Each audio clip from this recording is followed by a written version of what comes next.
नमस्कार, सॉइल टेस्टमध्ये तुमचं स्वागत आहे. आज आपण बघणार आहोत डिंक लाडूची रेसिपी. चला तर मग बघूया. इथे मी 1 वाटी साखर घेतलेली आहे. कट केलेले काजू बदाम घेतले आहेत. 1 मोठा बाउल किसलेलं खोबरं घेतलं आहे.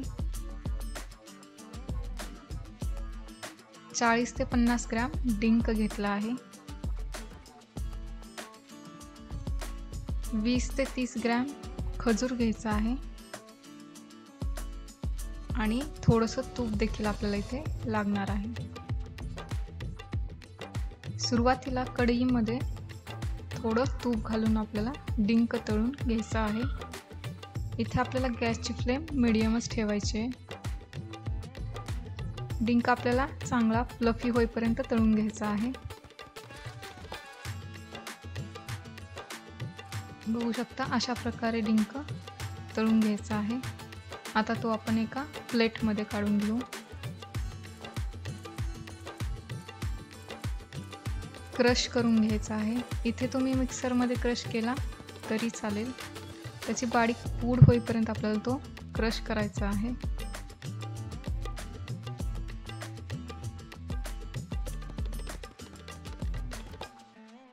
अशा प्रकारे पूड बनली पाहिजे. आता गॅसची फ्लेम मीडियम ठेवायची आहे. त्यामध्ये थोडीशी साखर घालून आपण त्याचा पाक बनवून घेणार आहोत.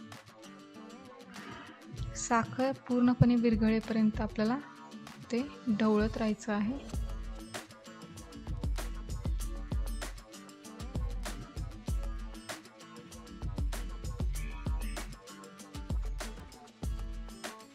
इथं आपला पाक रेडी आहे.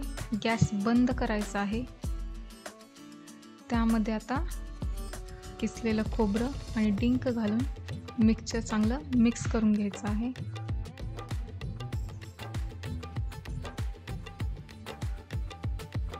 तर त्यामध्ये खजूर घालून घेऊया. इथे तुम्ही क्रश केलेली खारीक किंवा खारकेची पूड देखील घालू शकता.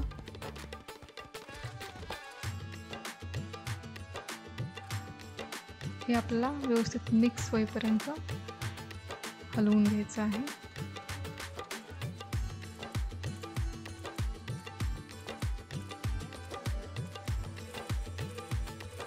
हे व्यवस्थित मिक्स झालं आहे. आता त्यामध्ये ड्रायफ्रूट ॲड करूया. मिक्स करून घेऊ. हे मिक्सचर आपल्याला थोड्या वेळासाठी थंड करण्यासाठी ठेवून द्यायचं आहे.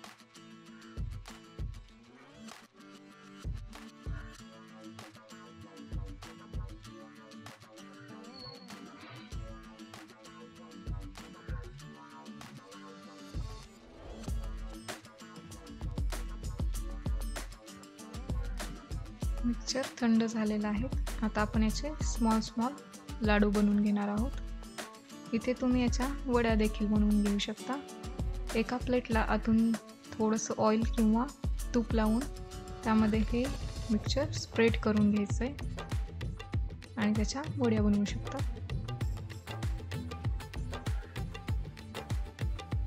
रेसिपी आवडल्यास चॅनलला लाईक, शेअर आणि सबस्क्राईब नक्की करा आणि तुम्ही देखील ट्राय करून बघा. थँक्यू.